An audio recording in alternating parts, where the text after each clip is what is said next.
Good morning, everyone. In today's video, we will be examining the upcoming weather pattern, and we are seeing numerous opportunities for snowfall, including one that is just a few days away. This appears to be a minor to moderate snow threat, but it is a threat nonetheless, and it is tracking a little farther south than we typically see. We will discuss that system, as well as several others that are on the horizon as we continue to experience a colder pattern.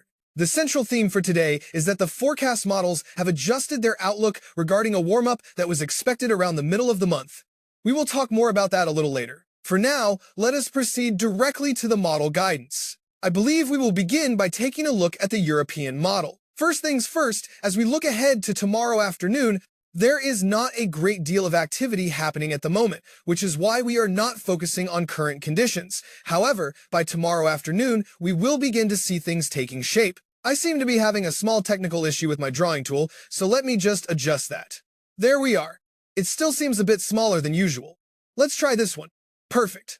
Now we are ready. So, we have this northern jet stream, which is pulling in the cold air, and the southern jet stream is infusing moisture into the entire pattern. We will be watching some interesting areas for potential snowfall. This particular model shows the more southern route. There is a chance, according to some models, that this system could track farther north into the mid-Atlantic and the Northeast. We will consider both of those possibilities today. We are going to review all the details. Now, before we watch this all unfold, I would like to invite you to join our Discord server. You can find the QR code on your screen, and there are links in the description and the pinned comment below. It is a very active and friendly community where we have been discussing this very system. We also have a contest for this storm where you can pick the town that you believe will receive the most snowfall, and we even announced today that we are going to be holding a winter-long contest. Each time we have one of these individual storm contests, we will be tallying your totals. At the end of the winter, the prizes are going to be much larger than in our typical contests, though I have not decided what they will be just yet. Of course, it is also about the friendly competition and enjoyment. Please feel free to get your predictions in there. It is a great deal of fun. You can pick the towns, and we will be doing this all winter long. I also plan to host a severe weather contest for the year 2026. It will be a year-long contest as well, so please join in on the fun. It is a wonderful weather community on Discord. We now have 750 members, which is an increase of about 500 since November, so it is growing remarkably fast. I encourage you to be a part of it. I am very active in the group as well, and I would love to chat with all of you. Now, let's continue our discussion about this storm. As we advance into the overnight hours on the European model, we see that mostly northern Tennessee, southern Kentucky, Virginia, southern West Virginia, and northern North Carolina will begin to see snowfall as early as 4 o'clock in the morning on Friday, December the 5th. As we continue to move this forward, you can see the snow remains light to moderate. This is not a heavy-hitting, massive snow system, but rather a minor to moderate event for these areas farther to the south. If this were occurring in the Midwest or the far Northeast, it might not even be considered notable. But given its location, it is certainly worth mentioning. And as we reach 10 o'clock in the morning on Friday, we can see some snowfall, even for my own area here in southeastern Virginia, which may be in the mix. Northern North Carolina and a large portion of central Virginia are also seeing light to moderate snowfall that will likely accumulate. And of course, southern West Virginia remains one of the key areas we are watching.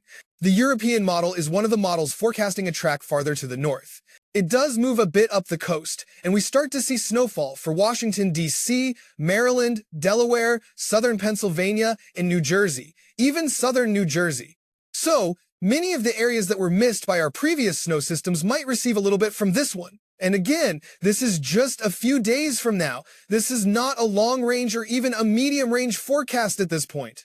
The low-pressure system does develop. I am curious, because if we could get a slight western trend with this system, you would suddenly be looking at a more moderate snow system for some of these areas.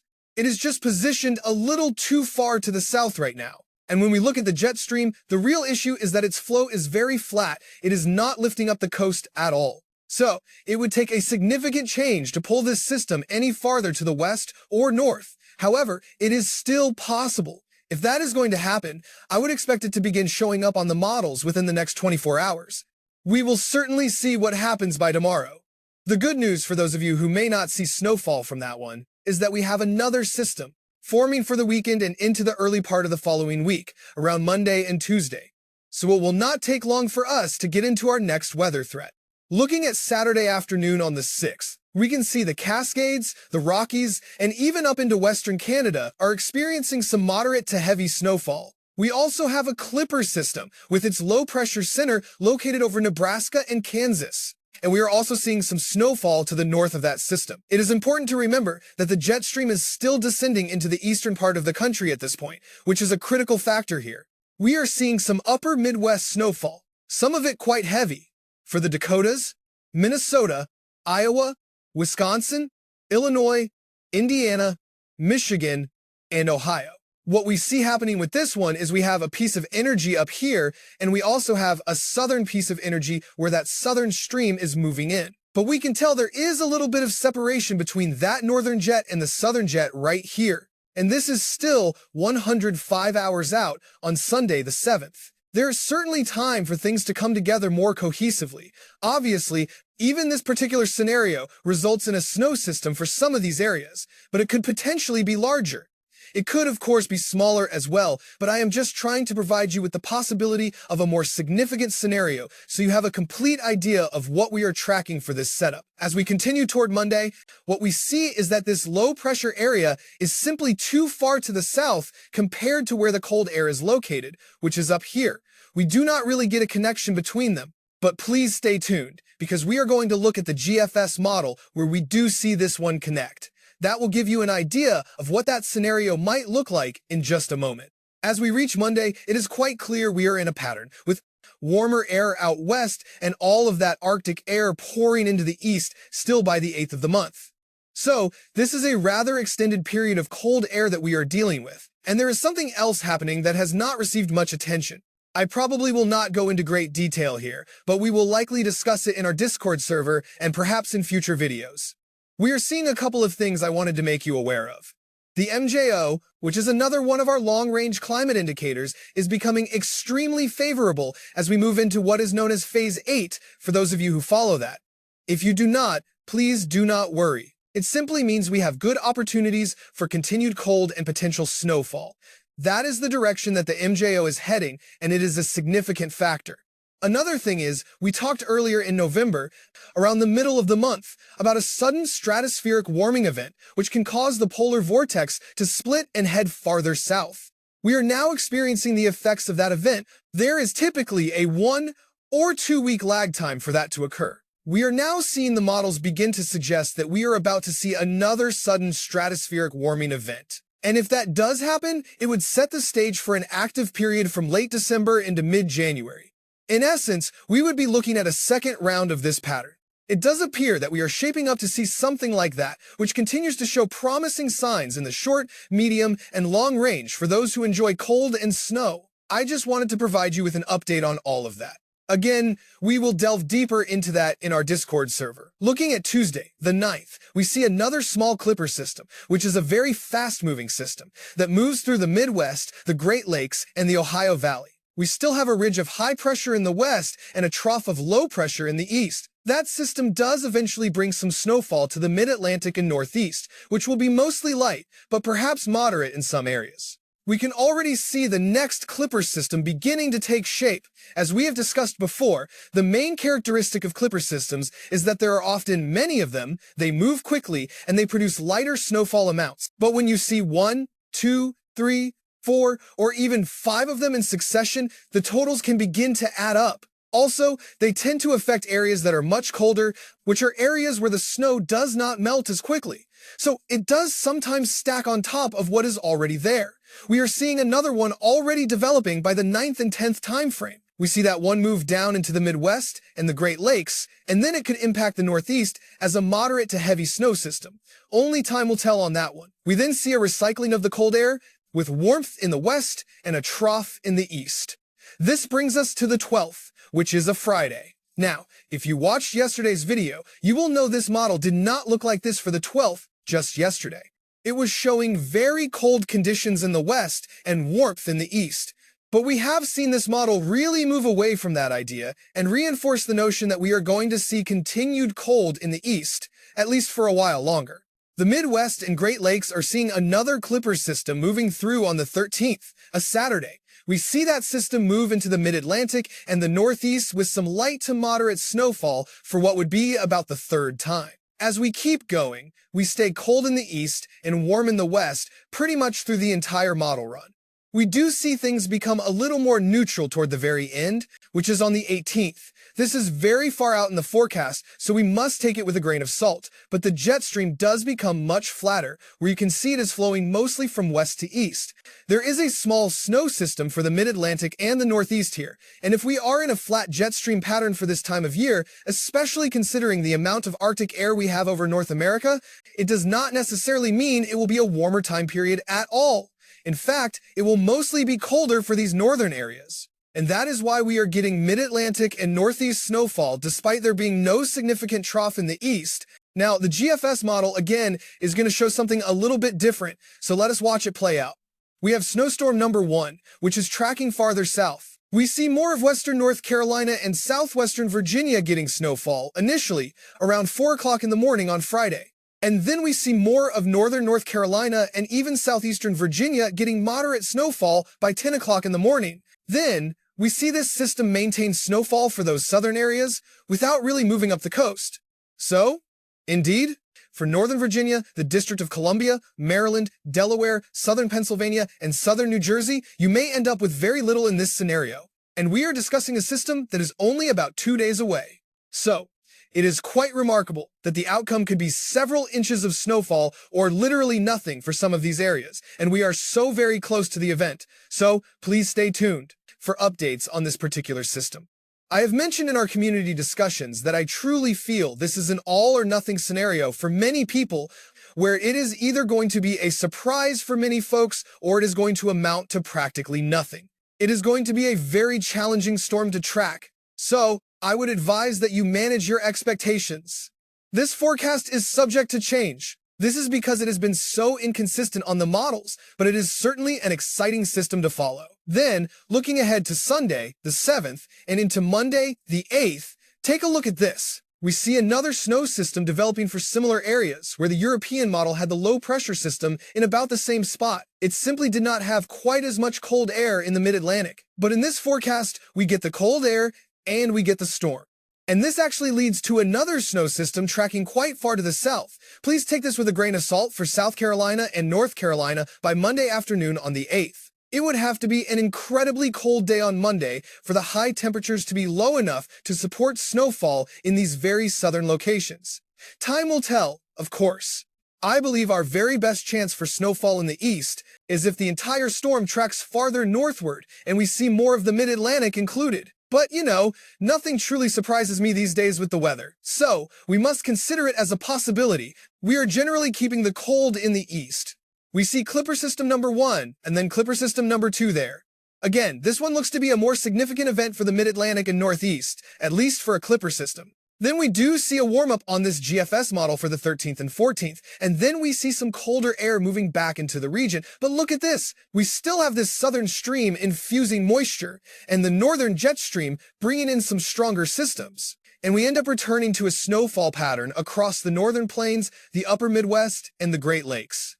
We see a very significant one here towards the end of this model run for the plains, Midwest, and Great Lakes. And then we do get the cold returning to the east for the 17th, 18th, and 19th. So again, there are some differences here. The GFS model has a brief break in the cold and does warm us up for a few days. The European model suggests that it is not going to end through the midway point of the month. It indicates it will not end. The GFS model, again, takes a bit of a break, but both are showing a very active pattern with snow systems. There are going to be multiple events to track. So, the outlook is definitely optimistic for cold and snow lovers all across the country. Regarding total precipitation, this southern jet, believe it or not, with all the snow we are seeing, is positioned very far to the south. We do see some activity moving across the northern portions of the United States, including some Clipper systems as well.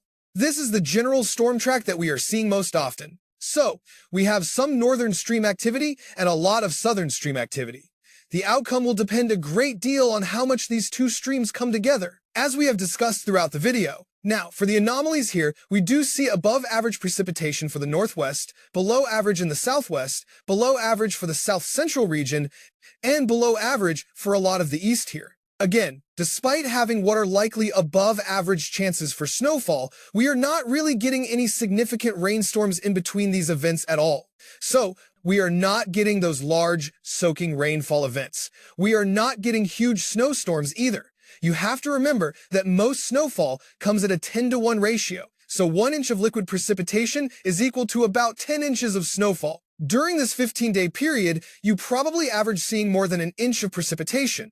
So if it were all coming in the form of snowfall, you would perhaps need to get 20 inches of snow to meet your average precipitation.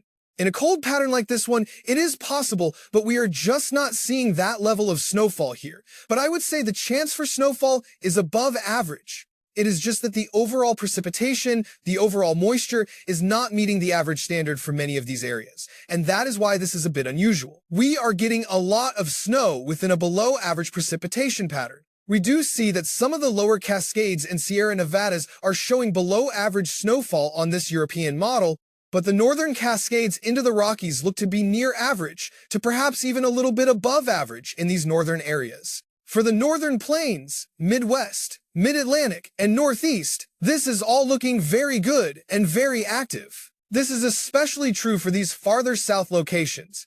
In many years, these areas do not even see a snowfall threat until we move into late December or January. So, this is all something of a bonus compared to what we are used to. I have seen that a number of people were disappointed by yesterday's snowstorm, or perhaps that this upcoming one is missing them. But it is important to remember, my friends, it is only December 3rd right now. In many very active winters, we do not even see snowfall yet at all, or even within the next 2 or 3 weeks. So, everyone should maintain some perspective. This is all a bonus compared to what is even standard. And I am simply excited to see it. This is very interesting weather. There is also lots of active lake effect snowfall in here. So, we expect high totals for many of these eastern areas. The GFS model is a little farther south with this snowfall. As you can see, there is a bit more separation where the Mid-Atlantic is largely missed entirely. And I would certainly dislike that for you folks in the heart of the Mid-Atlantic, because last winter was very similar, over and over and over again. The deep south areas saw a lot of snowfall, and the interior northeast saw a lot of snowfall. But you all were caught in between, where you were missing out on both scenarios. The snow was either too far south of you, or that rain-snow line was to your north, and there was no real in-between. I am hoping this winter is different. Now, for the temperatures again, on the European model, Arctic Blast number 1 is coming to an end. Arctic Blast number 2 comes in with a vengeance for later this week on the 4th, 5th, and 6th. Then Arctic Blast number 3 moves in and is even more intense than the 2 before it for the 8th, 9th, and 10th. And then we get a 4th or 5th one here, then the 5th or 6th, and then maybe another one towards the end of the period. So, we see numerous pushes from this huge trough that is bringing Arctic air down again and again with very little to no breaks in between with warmer air. It looks a little milder here towards the end of the model run. It is still quite chilly, and really, it is 360 hours out. So, you must take this with a grain of salt. Looking at the GFS model, again, we are going to see numerous Arctic blasts here upcoming over the coming week or two. But once we reach the 12th, we see that warmer air shift in, and the cold shifts towards the west. But look at the end of the model run. We do return to a warm in the west, cold in the east pattern relatively quickly, in under a week. So again, that warm-up starts mostly for the 13th, 14th, 15th, and 16th, and then maybe part of the 17th. We are back into the colder air as a whole. So both of these models are looking more optimistic than yesterday, in my opinion, for continued cold temperatures. And again, there are things happening that go beyond even what these models are showing. Things for after the 15th. After the 20th, like the sudden stratospheric warming and the Madden-Julian oscillation.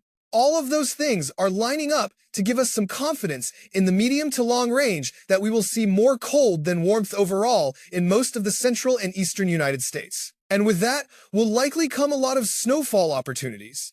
So, I am very optimistic today, folks, for all of you who are cold and snow lovers. Here is the 7th through the 17th on the European Ensemble model. Just to give you some bigger picture guidance, these ensemble models take 20 to 30 slightly different versions of the model and then take the mean average of all of them to give us this result. And what we are seeing on screen here is that the vast majority do agree on warmer conditions in the west and colder conditions in the east, continuing for the 7th through the 17th time frame overall. And the GFS ensemble model, which works the same way, is very, very similar for the 9th through the 19th in this instance. So again, everything looks very promising, everyone. With all of that being said, please be sure to subscribe. We upload every single day. You can even hit the bell icon for daily notifications when we upload, so you never miss one. Be sure to like the video if you did enjoy it. Please leave a comment down below, and I will see all of you in the next update.